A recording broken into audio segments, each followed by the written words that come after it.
ቅዱስ ገብርኤል ሩፋኤል ቤተክርስቲያን ሶስት ፎቆች ያሉት ኢዮር ራማ ኤረር በሚል በሶስቱ ሰማያት ምሳሌ ተሰራ በግራና በቀኝ በቅዱስ ላሊበላ ተጠርቦ የወረደ ሲሆን ጠባቧ መንገድ መፈራረጃ መግቢያው መውጫው እስካሁን ድረስ በግልጽ የማይታወቅ ያልታየ በአንድ ወቅት በፈቃድ እግዚአብሔር ይገለጻል ተብሎ የሚታመንበት ይሄ ቤተክርስቲያን ነው። እነዚህ የምታዩቸው ምስማሮች ጌታ ኢየሱስ ክርስቶስ ሲሰቀል የተቸነከረበት ችንካር ወይም ምስማሩ ይህንን ይመስል ነበር።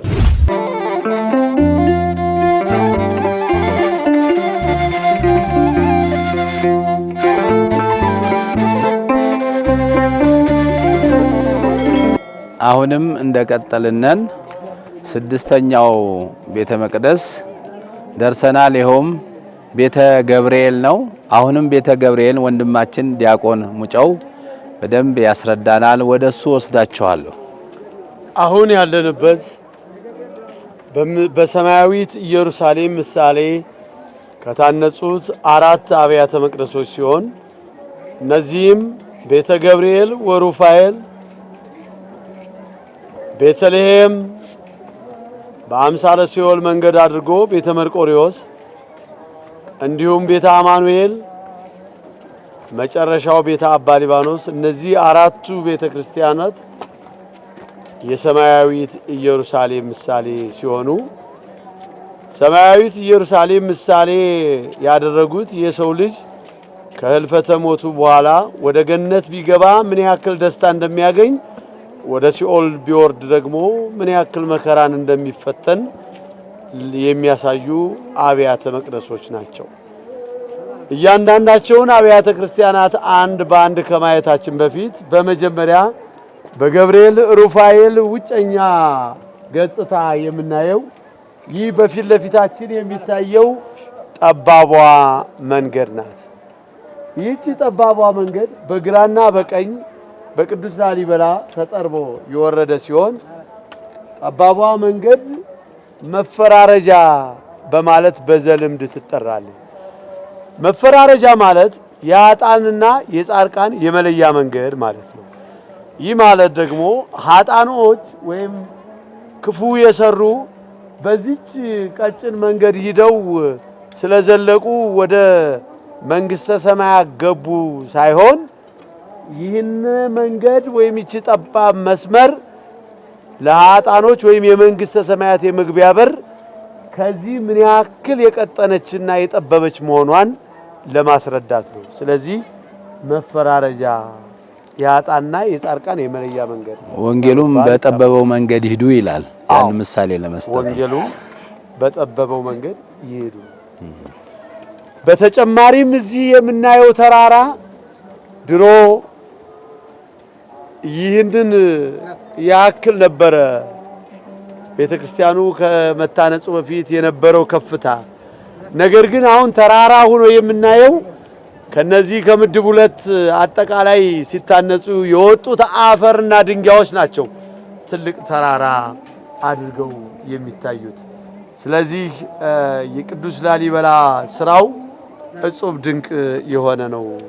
አሁን ወደ ገብርኤል ሩፋኤል ቤተክርስቲያን ግቢ ውስጥ ገብተን እናየዋለን። ይሄ ግን ድሮ እኮ ሰዎች እየወጡ የወረዱበት ነበር። አሁን ተከልክሎ ነው ለደህንነት ሲባል። በግራም በቀኝም ገደል ነው፣ ሰዎች እንዳይወድቁ ለደህንነታቸው ሲባል ነው እንጂ በዚህ ሂደው ብዙዎቹ ይሄዳሉ፣ ብዙዎቹ ደግሞ ፈርተው ይመለሳሉ። ብዙዎቹ ያው ብዙ ነገር አለ። ስለዚህ ለደህንነት ሲባል አሁን ተከልክሏል፣ መሄድ አይቻልም።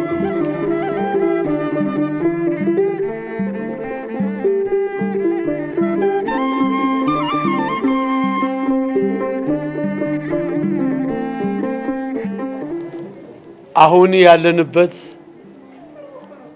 በስድስተኛ ደረጃ ወደ ተሰራው ቅዱስ ገብርኤል ሩፋኤል ቤተክርስቲያን እንገኛለን።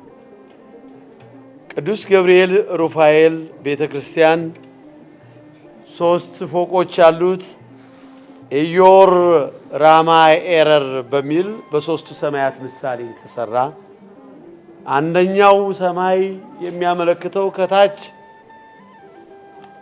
ውሃ የሞላበት በስሩ በመካከል አሁን የቆምንበት ምንም አይነት ዋሻ የሌለው ድፍን ሆኖ የተቀረጸ ሶስተኛው ቤተ ሩፋኤልና ገብርኤል ካህናት አገልግሎት እየሰጡበት የሚገኝ በሶስቱ ሰማያት ምሳሌ የተሰራ ቤተክርስቲያን ነው።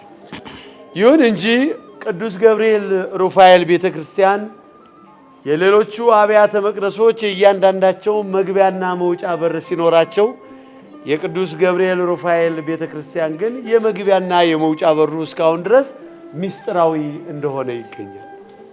ይህም ማለት መግቢያው መውጫው እስካሁን ድረስ በግልጽ የማይታወቅ ያልታየ በአንድ ወቅት በፈቃደ እግዚአብሔር ይገለጻል ተብሎ የሚታመንበት ይሄ ቤተክርስቲያን ነው።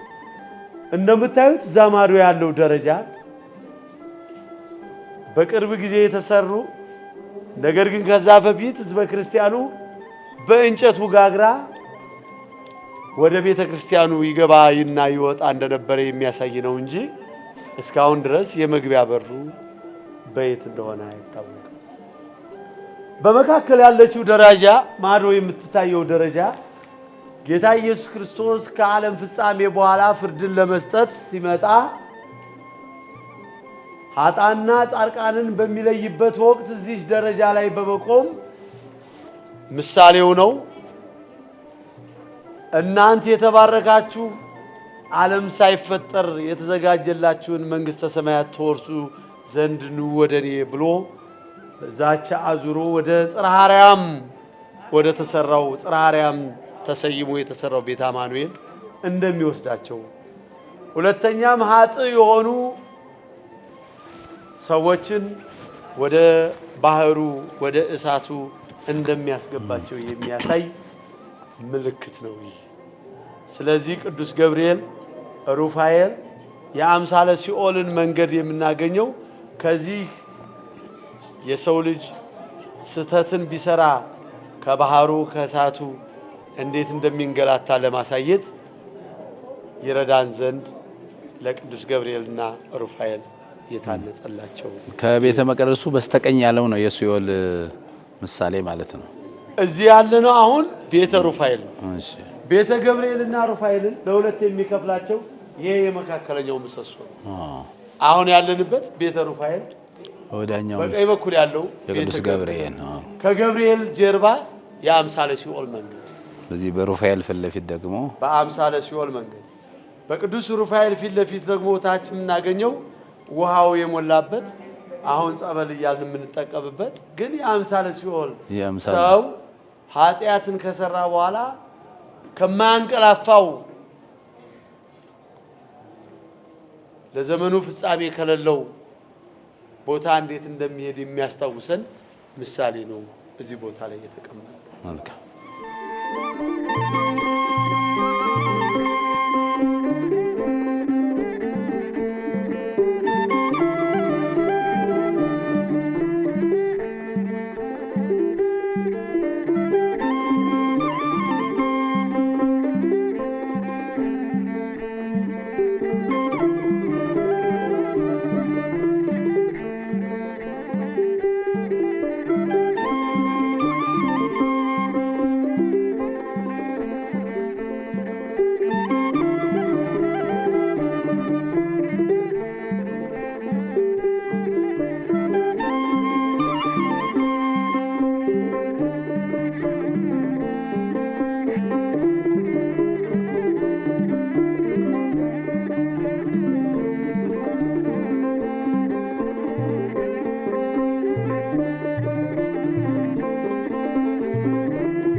ከቤተ ሩፋኤል ወደ ቤተ ገብርኤል መግቢያችን ይሄ ነው።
አሁን ከቤተ ገብርኤል ሩፋኤል ቤተ ክርስቲያን ጉብኝት በኋላ ወደ ቤተልሔም የሚወስደን በር ነው ያገኘነው። ይሄ የቅዱስ ገብርኤል ሩፋኤል አንዱ የመዝጊያ በር ሲሆን እጅግ በጣም የረቀቀ ከወይራ እንጨት የተሰራ በምስማሮች የተዋበ ነው። እነዚህ የምታዩቸው ምስማሮች ጌታ ኢየሱስ ክርስቶስ ሲሰቀል የተቸነከረበት ችንካር ወይም ምስማሩ ይህንን ይመስል ነበር። ስለዚህ ይህንን ለማስታወስ ቅዱስ ላሊበላ ከቅዱስ ገብርኤል ሩፋኤል በር ላይ እነዚህን ብረቶች አስቀምጧል። ይሄ ማለት እንዴት ጥንታዊ እንደሆነ የሚያሳየን ወይም ከዛሬ 900 ዓመት በፊት ምን ያክል ስልጣኔ እንደነበረ የበር እንኳን ስልጣኔ እንደነበረ የሚያሳየን በር ነው። አሁን ያለንበት በጥንታዊቷ በቅዱስ ላሊበላ እጅ በመላእክት እየተረዳ ወደ ታነጸችው ጥንታዊቷ ቤተልሔም ነው። ቤተልሔም ማለት ጌታ ኢየሱስ ክርስቶስ በቤተልሔም የተወለደ መሆኑን ምሳሌ ለማድረግ፣ ሁለተኛ ደግሞ በሰማያዊት ኢየሩሳሌም በታነጹት ቤተክርስቲያኖች የቤተ ገብርኤል ሩፋኤል፣ ቤተ አማኑኤል፣ ቤተ መርቆሬዎስ፣ ቤተ አባ ሊባኖስ የክርስቶስን ሥጋና ደም ያዘጋጁበት የነበረ ታላቁና ምስጢራዊ ቦታው ይህ ነው። ካዘጋጁ በኋላ በዚህ በቀኝ በኩል ፊት ለፊት የሚገኘው የቅዱስ ገብርኤል ቤተክርስቲያን መግቢያ፣ በዚህች የምናገኛት ዋሻ የቅዱስ የአባ ሊባኖስ ጻድቁ አባ ሊባኖስ ቤተክርስቲያን መሄጃ፣ እንዲሁም ቅዱስ መርቆሬዎስና ቅዱስ አማኑኤል ውስጥ ለውስጥ በአምሳለ ሲኦል መንገድ አድርገን የምንገናኝበት ነው። እነዚህ አራቱም በዚሁ መንገድ መጥተው ነው እንግዲህ ስጋና ደሙን አዘጋጅተው ስርዓተ ቅዳሴ የሚፈጸሙ በፊት ማለት ነው። በፊት ነው። እዚህ ዲያቆናቱ መስዋዕቱን ያዘጋጃሉ። በዚህ በኩል ወደ ቤተ ገብርኤልና በሩፋኤል፣ በዚህ በኩል ወደ አባ ሊባኖስ፣ በዚህ በኩል ነው ወደ መርቆሬዎስና ወደ አማኑኤል። እያንዳንዳቸው የየራሳቸው የመግቢያ መንገድ ስላለ ቤተልሔም ማለት እንግዲህ የጌታችን የመድኃኒታችን የኢየሱስ ክርስቶስ መወለድ የሚያመለክት፣ እንደገና ደግሞ ቤተልሔም ለቤተ ክርስቲያን ትልቁ አገልግሎት የሚሰጠው የጌታችን የኢየሱስ ክርስቶስን ስጋ አምላክ የሚዘጋጅበት ስፍራ ነው።